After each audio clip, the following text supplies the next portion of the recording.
Dəyərli izləyicilər, hər vaxtınız xeyir olsun. Bugün biz ölkə və dünya iqtisadiyyatında baş verən ən son prosesləri, eyni zamanda qlobal birjalardakı trendlər çatdıracağıq. Amma digər ən vacib mövzumuzu ekspertlərlə müzakirəmizi aparacağıq.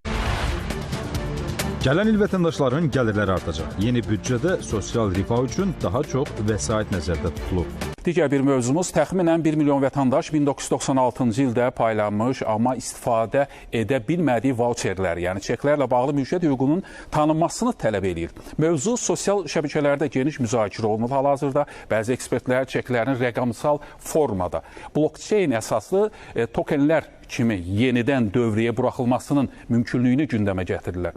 Bu yanaşma reallaşarsa həm vətəndaşların itkilərinin kompensasiyası, həm də kapital bazarlarının canlanması baxımından yeni mərhələ başlaya bilər. Milli Məclisin bəzi deputatları da vətəndaşların hüquqlarının tanınması təklifi ilə parlamentə çıxış ediblər.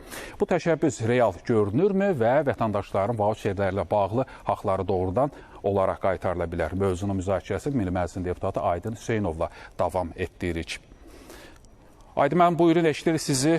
Uzun illərdən sonra yenidən bu reallaşa bilərmi? Yeni mexanizm varmı sizcə? Məlumdur ki, Ulu Öndərimiz Heydər Əliyevin birbaşa rəhbərliyi ilə ölkə iqtisadiyyatının inkişaf etdirilməsi üçün bir çox önəmli layihələr və proqramlar qəbul olundu. Bu proqramlar içərisində önəmli istiqamətlərdən biri də özəlləşmə prosesinin həyata keçirilməsi idi. Və o da məlumdur ki, vətəndaşlar əldə etdikləri vauçerlər vasitəsilə bu özəlləşmədə iştirak etdilər. Özəlləşmənin həyata keçirilməsi özəl sektora sahibkarlığa çox müsbət töhfəsini vermiş oldu. Və indi 1 milyona yaxın təqribən hesablamalara görə vauçerlər öz aktivliyini itiribdir. Bu həm də qanunu baxımından artıq hüquqi baxımından da bunlar aktiv deyil. Bu məsələlərin gündəmə gəlməsi və aktiv olması üçün yeni hüquqi bazanın yaradılması deməli vacibliyi ortaya çıxır. Bugün 12 noyabr Azərbaycan Konstitusiyası günüdür və 1995-ci ildə ümumxalq səs verməsi ilə qəbul olunan bu ali sənəd ölkəmizin siyasi, hüquqi, eyni zamanda iqtisadi əsaslarını müəyyənləşdirir.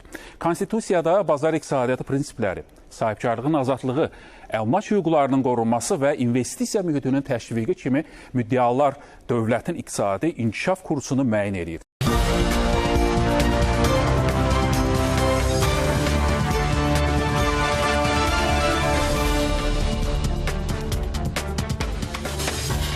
Dəyərli izləyicilər, hər vaxtınız xeyir olsun. Bugün biz ölkə və dünya iqtisadiyyatında baş verən ən son prosesləri, eyni zamanda qlobal birjalardakı trendlər çatdıracağıq. Amma digər ən vacib mövzumuzu ekspertlərlə müzakirəmizi aparacağıq. Gələn il vətəndaşların gəlirləri artacaq. Yeni büdcədə sosial rifah üçün daha çox vəsait nəzərdə tutulub. Və təbii ki, Ramiz Mehdiyevdən zərbə alan 42 min ailənin məsələsinə keçmək istəyirəm. 42 min ailə etiraz edir.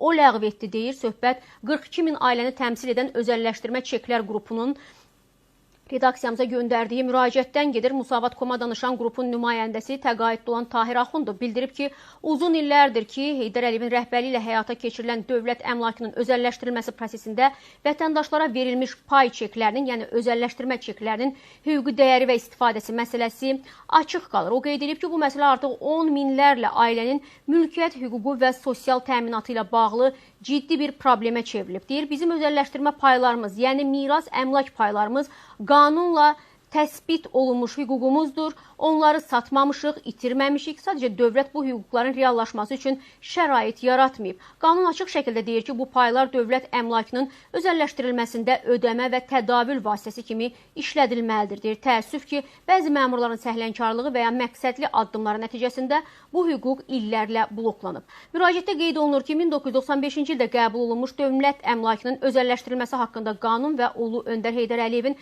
1996-cı ildə də imzaladığı 450 saylı fərman bu sahədə hüquqi bazanı müəyyən edib. Həmin sənədlərə əsasən özəlləşdirmə prosesində dövlət əmlakının ən azı 65% vətəndaşların pay çekləri vasitəsilə bölüşdürülməli idi. Tahir Axundov bildirir ki, bu prinsiplər 2004-cü ildən etibarən bir sıra fərman və qaydalarla, qərarlarla pozulub, nəticədə isə vətəndaşların qanunla verilmiş hüquqlarının həyata keçirilməsi qeyri-mümkün olub. Qrupun üzvlərinin sözlərinə görə həmin dövrdə Prezident administrasiyasına rəhbərlik edən Ramiz Mehdi və onun ətrafında toplanan bəzi məmurlar Heydər Əliyevin imzaladığı hüquqi sənədləri səhv formada şərh edərək və ya məqsədli şəkildə fərqli istiqamətə yönəldərək özəlləşdirmə prosesini də ləngidiblər. Deyir, biz bunu açıq şəkildə dövlət səviyyəsində hüquqi səhv hesab edirik. Əgər bu səhv olmasaydı, bugün 42 min ailə öz haqqını tələb etmək məcburiyyətində qalmazdı. Qrupun təmsilçiləri qeyd edirlər ki, Heydər Əliyevin imzaladığı sənədlərdə açıq şəkildə göstərilir ki, özəlləşdirmə payları ödəmə vasitəsidir.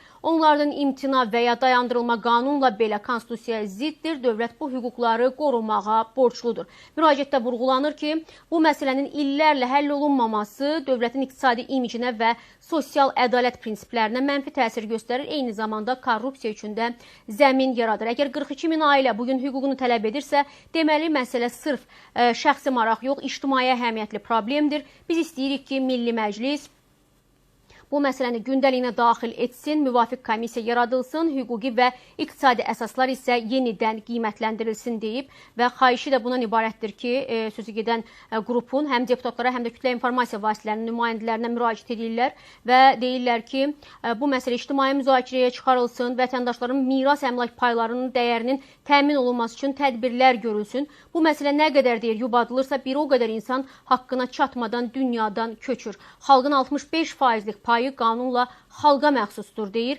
Onu canlandırmaq, hüquqi əsasını bərpa etmək həm dövlət, həm də cəmiyyət qarşısında vicdan borcudur. Bəli, 42 min nəfəri ailəni təmsil edən özəlləşdirmə çeklər qrupu, demək, onlar da Ramiz Mehdidən şikayətçidirlər və biz Ramiz Mehdidən zərbə almışıq və o ləğv edib bu məsələni və indi onun bərpası üçün də müvafiq qurumlar əlindən gələni etsin deyə belə bir demək müraciətləri var. Biz o müraciəti də burada səsləndirdik, dəyərli izləyicilər.